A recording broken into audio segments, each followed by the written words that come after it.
Onnee si dhaatti. Onneen na dhaatti. Onnee. Ole.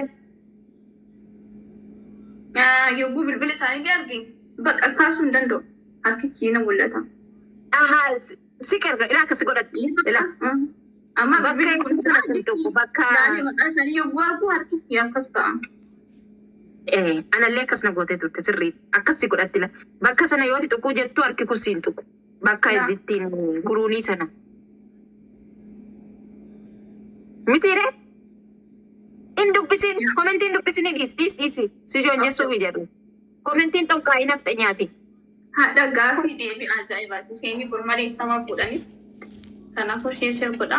Taaptaa godhaatii warri jirtanillee taaptaa godhaatiin deemina. Innaa onneen na dhaatti. Jaalala isaaniirraan kan ka'e onneen na dhaatti. Na dheebossaa, na beelessaa, na cannaqaa jette. Innaa isaan bilbila dawwalanuu silkii naaf dawwalanuu kaasuu dadhabee akkina rommiti. Tole lama. Yogguu beelee yogguu nyaataa jiraadhe. Yogguu telefoon isaan bilbilaan. Bakka beelli sun nyaanni sookamuu bakka na zagaa. Okay, in beelofta garuu si beelessa. Na beelessa bakka keessi kiyya bakka wanti በጣም na rifate akka nama maas yaaju libbi kamii qabu.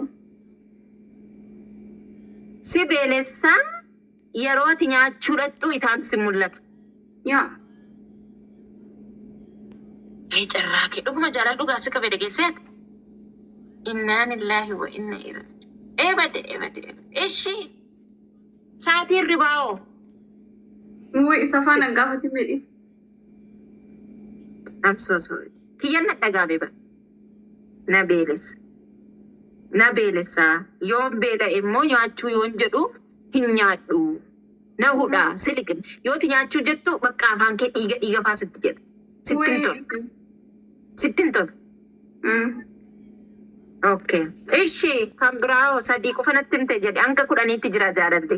Onnee na dhaabbata moobaayila naasannaa bilbilan kaasuu hin danda'u hin beela'aa nyaachuu hin danda'u. Akkasuma yogguu bishaan dhugeellee sanuma dhuguu hin danda'u. Bakka yogguu taa'ullee ni yaada. Nama murallee nama hudhallee. Yaa bakka keessi kee dhiiga natti jira. Yogguu kophaa keessaa ullee ni yaada. Bilbiluuf sodaadha. Yogguu isaan kaasanii bilbilanii isaan yeroo baay'ee viidiyoon bilbiluun hojii haasoo saafadha bakka fulatti akka naraa zoffadha. Bakka ija keessa ilaalaa haasa'uu hin danda'u.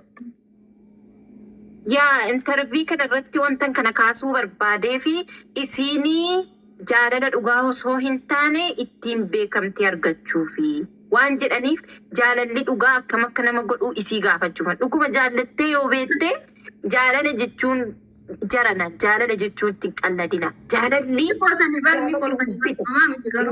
gurguramu. Sinii galee yoo jaalala dhugaa ta'e dhugaadha akkasiin jette onneen nama dhaata. Yeroo nama bilbila namaa bilbila isaa sana kaasuu fituutti deemtuu ituutiin kaasin sitti cufata. Ija moobaayilaa keessa sa'aatii 24 amma naa bilbila.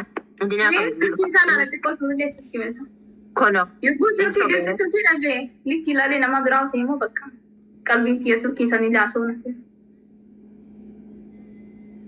In beeka maaliifi wanteen kana si gaafachuu barbaadeef ani illee waan hin jaalladhee beekuuf dhugaadha jaalala sana dhuguma jaalala dhugaa sana yoo qabaatte mucaan kuni waan an ta'e sana natti himti.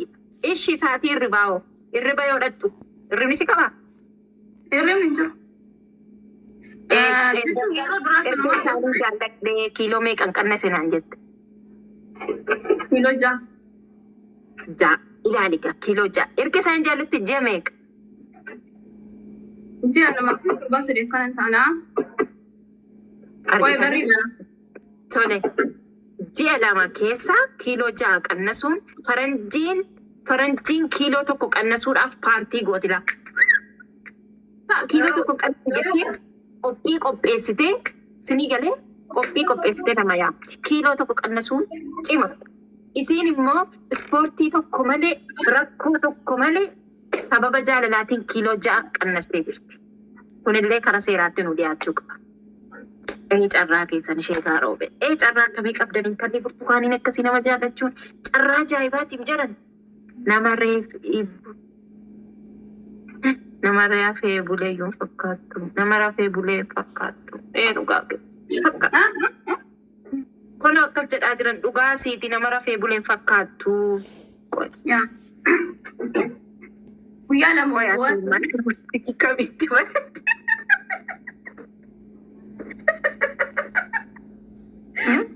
nama murtii kamitti barate kan jiraa jira in kolfinta miira keessaa bahe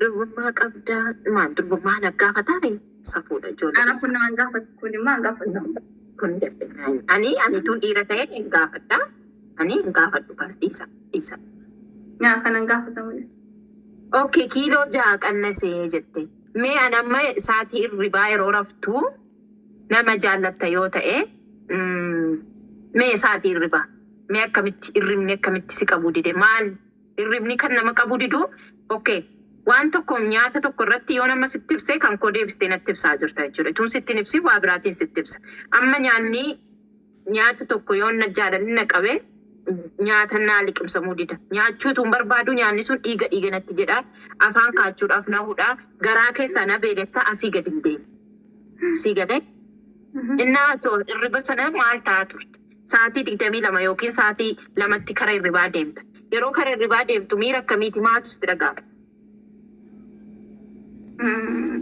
dhugaa ani jechuun bakka ni yaada akka nama kana wajjin wal fuunamoo bultii keessa seennamoo seenumoo wanta akkas waan jedhu bakka ni yaada irriba rafu bakka asaa banatti buusa walumaa galatti ni yaada baay'ee itti dhiphadha jechuudha.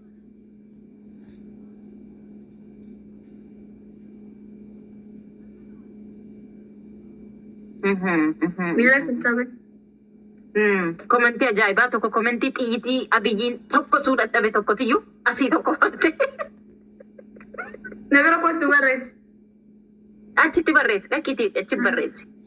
Innaa nam tokko yoo jaalala qabame ati bakka kanatti sirriinaan ibsine irribni kuni nama tokko yeroo jaalala amma fakkeenyaaf gaafan jaalala qabame irriba yoo irra fuudhaku birlibsiin kun na jibbisiisa.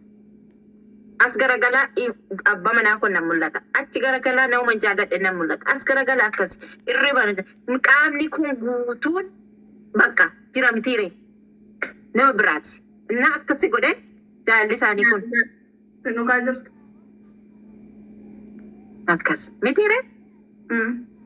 Innaa gara goola buutti yeroo deemnu waa'ee sheeka keenyaa keessaa yeroo baanu asuma irratti warri dhuftanii sheekni jaalalli isaanii onnee kiyya tarsaasee sinii galee mataarraa kan na dhufe miila keessaa na ba'ee waan jiruuf dafee na keessaa hin ba'u jaalala dhugaa isaanii qaba. Isaan ammallee yoo bakka naaf qabaatan lammaffaa ittiin eerumaa mitiire akkas jette. Lammaffaa ittiin eerumaa rakkoo hin qabu. Garuu isaan lakkii lammaffaaf bakkisiif hin jiru jennaan namni barbaadu nama akka isaaniiti sheeka nama haqlii qabu nama sabrii qabu yeroo haasoo kana irraa miidhagu kan afaan isaa urgaa'u nama akkasii malee warra surree jiinsi hidhatee surreen keessan asirraan gadi buufattanii miila dheereffattan hin barbaadu. Isniikarii naan foggorinaa makiinaan naan foggorinaa fooqiyaan baatiin naan foggorinaa qabeenyi naan foggoruu jedha. Yoo qabeenyaa ta'ee akkuma siin jedhee ijoollee suni warra makiinaas keessaa yuuroo 30 oofama makiinaan isaa suni mucaan sun yuuroo 30 hanga 36 paaspoortii biyya kanaa qabaa waggaa 10 biyya kana ture umriin isaa waggaa 28 hin diddee jechuudha. Sinii galee innaa intala kana abdachuudhaaf qabsoo sin qabsaa'uu qabdanu quraana qara'uu qabdani imaana qabaachuu qabdani sabrii faqlii akka sheekaa afaan bareedaa haasa'uu qabdan. Yaa dhugaa. Akkas. Sinii galee innaa waan jettu qabdaa asirratti. Ani immoo jechuun wanti nama warra shamaraatiif illee wakamu warra dhiiraatiif illee wanti dhaamu duraan dursee warroota dubartiitiif muudannoodhaan muudatuun akkasiin muudatu hin barbaadu. Dhugaa baay'ee nama miti. Akkasuma immoo itti aanillee dubartiin takka yeroo dhiira jaalatu bareedumsa isaa dhaabbate isaa maallaqa isaa makiinaa inni qabu mana inni qabu hin ilaalinu. kanaan ishaa wadamini. Maaliif bareedumsi nyaata hin ta'u wanti inni siraatii sana laatu sun hundi akkasii fayyadu jechuudha. Garuu namni sun aqli yoo qabaate imaana yoo qabaate dhuguma onni isaa sirra hoosi jaalate kan kabajaa fi liba hundaafuu onni bakka ofii jechuun kan bakka sii kennoo ta'e kan maatii keessii kabajoo ta'e kan si jaalatoo ta'e akkasuma immoo nama diin irratti illee si jabeessu yoo ta'e hayyee rakkoon maallaqni dhufa jechuudha. Maallaqni jiraate jaalalan ta'u jaalalli garuu inni yoo maqaa of danda'e jaalalli sunuyyuu maallaqa jechuudha. Yogguu jaalalli jiraate maallaqni ni dhufa jechuudha. Kanaafuu warra dubartii dhiira malki isaanii ilaaltanii fi shaawadaminaa. Amma immoo warra dhiirri immoo jechuudha. Yeroo dubartiin jechuudha amallee dhaamsa lammaffaa akkasiin qabu. Dhiirri tokko malki keessaa ilaalee akkasiin hin jaalanne. Dhiirri gara sidaarii fillee bultii fillee si barbaade hiriyyummaa fillee si barbaade malki kee ilaalee sitti dhufe taanaan namni sun yeroo si barbaada jechuudha. Anama namni tokko haasa'u makkiyyaa, fuulu makkiyyaa, bareedumsa kiyyaa, nafu makkiyyaa kana ilaalee kana dhufoo ta'e nama san hin jaaladhu jechuudha abadan. Hamma feesoo bareedaa ta'e, hamma feesoo qabeenya qabaate, hamma feesoo addunyaa sanarraa waa hundaan iyyuu tokkoffaa ta'e nama san hin jaaladhu. Maaliif? Barreessaa warri gaaffii qabdan. Yogguu namni sun bifti kiyya kun wanti bakka taa'u wanti hunduun jijjiirama. Gaafa malkiin kiyyeetuun deemte namni sun illee nadhiisee deemaa jechuudha. Yookaan immoo tanarra bareedu yoo argate nadhiisee deemaa jechuudha. Kanaafuu dhiirri malkii keessaa laalii bareedumsa keessaa laalii sin dhufe hoo jiraate nama sanirraa osoo jaalalli qabamtanii irraa gabaabbadha jechuudha. Nama fuulakkii bareedumsa kee maalii kee jechuudha walumaa gala nama akkaatuma kee ilaalee si dhiyaate irraa fagaadhu. Nama akkamii qabatuu qabda. Nama namummaa kee ilaalee kan dhugaan si jaalate kan dhugumaan si yaadu kan iddoo guddaa si qabu kan bultii si barbaadu nama imaana qabu kan aqli qabu kan maatii keetillee si kabaju kan sillee kabajatu kan mana ofii qabatuu danda'u jechuudha. Nama akkasiiti malee namni kun birri qaba namni kun makiinaa qaba namni kun maalii qaba jettanii Okay, daandii si gaafa. hin deemina jechuudha. Immoo dhiiratti hin deeman dhiirrillee akkasuma malkii keessa laalee osoo dhufe hin shaawwadamina jechuudha. Gaafa malkii sun dhumte namni sun si gaatee deema.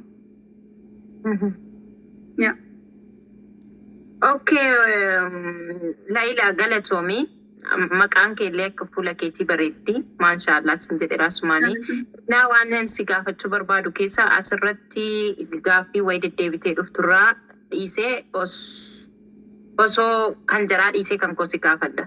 Osoo amma sheekni si fuudha siin jedhanii isaaniin achi waamtamoo ofiif biyya galta. Dhugaa jechuun amma haalli biyya irra jirtullee ni ulfaata. Akkasuma immoo akkaataa biyya keenyaa ni beekta. Immoo daa'imman guddifatu yookaan immoo daa'imman barsiifatuuf illee biyya wayyaa garuu haga haalli tasgabbaa yookaan immoo haga haalli biyya keenyaa kumboota qabatu ofuma biratti fudhadha malee gara biyya ammatti deemu qophiillee yookaan fedhiillee qabu jechuudha. Okay. Tole amma sheekni hoose kaanii si fuudhanii si fuujjeenyu ta'anii hanga haalli naaf mijatutti achuma ta'a malee kara isaanillee kara koon dhufan waan illee gara isaanii deemuuf yeroo dheeraa fudhataa jedhaa jirta. Tole. Gaaffii immoo deddeebitee dhuftu ati sheeka maagantee jedhu ani isiidhaa sheeka ganeen argine. Situ gane moo isaantu si gane? Isaantu na gane. Dhageessan. Gaaffii isinii deebiin na fakkaatu. Isaanillee bitaa jechuun amma sagaleen tiina dugdeerti dhiifama. Irri ballee ka'ee sanadha. Gaaffiin qaba ati. Isheenii kana sheeka maagantee isheenii maasii gatuudhaan dogongortanii jirtu. Seefuddiin akkas jedha gaaffiin qabaa jedha. Ati hin bareedu. Okay. Amma isheenii namni isheenii maasii gatee ati sheekamaa gatee warri jettan dogongortanii jirtu. Sheeka waliileen karaa keessatti illee wajjin haasofnee jira. Waliin dubbannee jira. Wanti inni illee nagateen jiru. Wanti ani illee gateen jiru jechuudha. Garuu inni dogongoratti nagatee dogongorri suni maali yoo jettan inni beeketii miti. Haguma ajandaan kuni ka'e booda namni talooyi kennee fi magaalaa Maroobee keessaa booddee deemee ilaallate inni waan bultii barbaadu fayyee ta'een innillee karaa keessatti dhufee na gaafanne anillee isaa barreessee fi karaa FBT'n barreessee fi innillee ilaalle achiin booda ni ilaallatee laafate jedhanii ni ergate achumaan bultii keessanii jechuudha. Haga bultii keessanii jaarsonni deemtee booda innillee anillee dubbisee karaa keessatti bilbilaan wajjin haasofne akka dhugaan jaaladhuufine asillee wanti dura ifa naan gooteen jiru anillee wanti ifa godheetiin keessan si dubbiseen jiru anaaf sillee miidiyaa marataane wanti kun qoosadha jedhee ani immoo dubartiin